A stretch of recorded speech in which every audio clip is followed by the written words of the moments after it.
Hey everybody, welcome back to another Dean Dinner. It feels like forever since I have posted one of these, but last week was Thanksgiving, so I took some time off and spent time with my family. So we've only got a couple meals here. Since I did take time off, I did not film at that time, but these are still good meals, so I feel like it was still worth putting up in a Dean Dinner video. So for this first meal, I've made it many a times before, but it is just my super simple pesto chicken. I love this stuff. It's one of Luke's favorites, and Winston actually eats it, and yeah, it's green. So that's surprising. But anyways, all you need is a package of boneless, skinless chicken thighs. I have used chicken breast before, but it kind of dries out, so the chicken thighs do way better with this. So you need a package of chicken thighs and then a jar of pesto, and that's it. That is it. Put it in the crock pot for about 4 hours and it's done. Super delicious. And then alongside with this, I just make some Parmesan ravioli. The ravioli you can get in the freezer section, and I just cook it according to the package directions. And then I drain it, add some butter, and then add in Parmesan cheese. And that is what we have with this as a side. Sometimes I do like a veggie like broccoli or something, but normally I just keep it simple and do this. You've got your green from your pesto. So easy dinner for this first meal of the video.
For this second meal, I'm not sure what happened to all the footage. I guess I just didn't have my camera on, or it just didn't film. I don't know. But the stuff that I did film, I still wanted to show you all because they ended up turning out really good, and I would definitely make them again. The idea was from Pinterest, and it was cheesy empanadas, but I didn't make empanada dough. My plan was to, but at the time that I was making this, I just didn't have time. So I ended up using some biscuits, and I wanted to try it with pie crust just to see the difference in, which way we liked it better. But all it is just that's 1.5 pounds of hamburger meat with a packet of taco seasoning, and then I'm just adding in that tomato soup until it gets the consistency that I want, kind of like sloppy joe meat. And then all you're going to do is add that into your dough, like I said, the pizza dough, the biscuits, and then the pie crust. I took a can of biscuits and I flattened them out as flat as I could get them, and then I put some of that meat mixture in there as well as some cheese, folded it over, make sure it was sealed really good around the edges so it wouldn't pop open. And then I just did the same thing with the pizza crust, and I just took a fork around and made sure that it was sealed as well. But this was really good, and we will definitely be making this again. I liked the ones in the biscuits better, but Luke liked the ones in the pie crust. And it wasn't that difficult to make both, so I could just do both, or I could actually try the empanada dough next time and see if we both like it, where we could, compromise and not have to do the two. For this next night, we had a homemade hamburger helper and some corn. Y'all have been asking for my homemade hamburger helper recipe forever, and it is coming. I have filmed it, but it will be a whole separate video, so you all don't have to search for it. You can just click on that video and go straight to it. But super delicious, and y'all be on the lookout for that video in the future.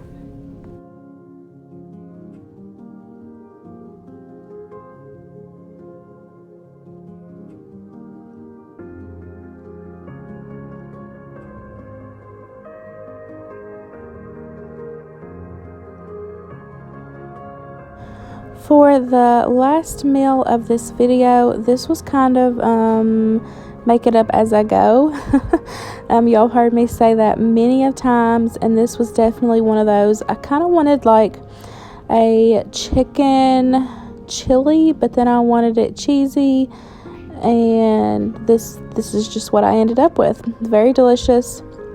I'm glad that I filmed me making this, so I know how to make it again. I can just watch this and know how to make it again, because it was really good. So I've just got a couple chicken breast there frozen, and I'm going to add in some tomatoes. I'm going to add in corn. I'm going to add in a couple kinds of beans. Y'all can see everything there. I'm going to add in a little bit of salsa. Next, I'm going to add in a chicken cube.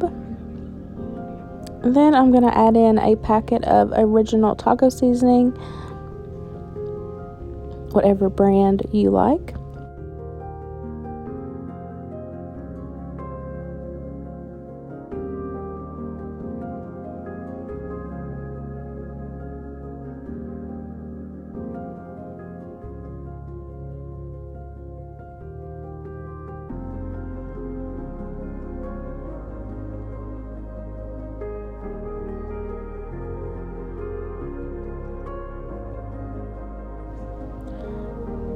Then I'm just going to fill the crock pot up with water. I think it was about 8 cups total is what I put in there.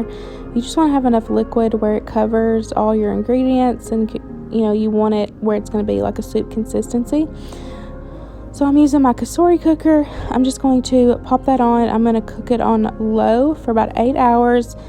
You want to make sure that your chicken is done, and then you'll just shred that up, and then we'll add in the rest of the ingredients once the chicken's done.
Now that the chicken is done, I've shredded it up. I'm going to add in a block of cream cheese.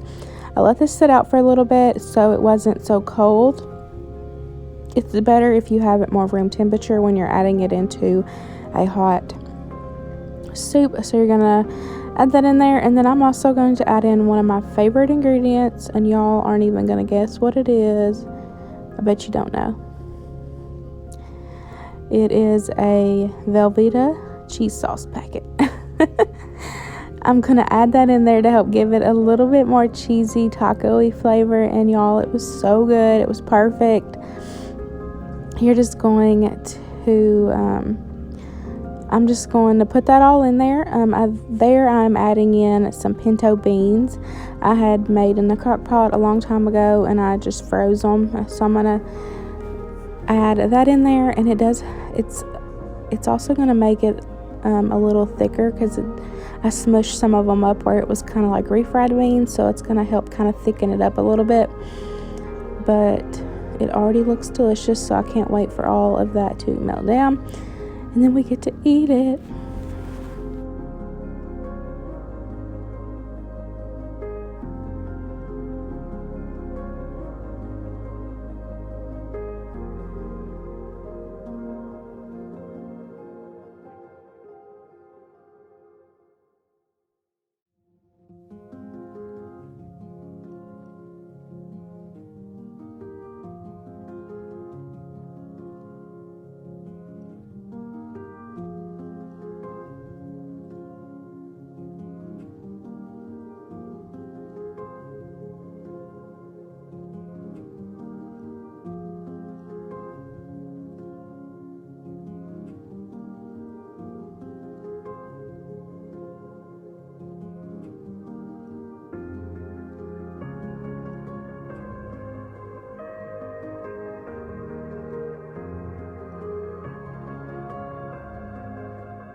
Now I'm going to add in a cup of rice. This was minute rice, so it's not going to take that long to cook. So put it in about 30 minutes before you're going to eat it.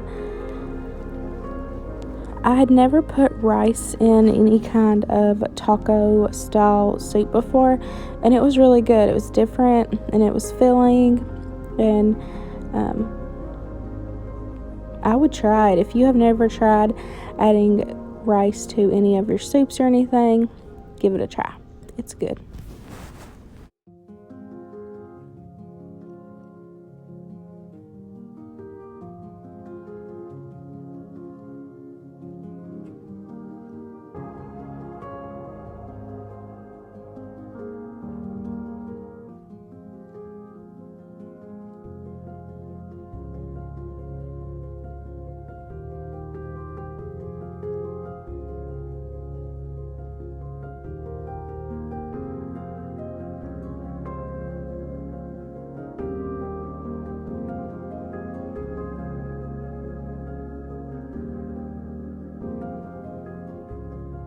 Once that's all mixed up, we are just going to pop the lid back on and let the cream cheese melt, the rice cook, and everything be ready to go to eat.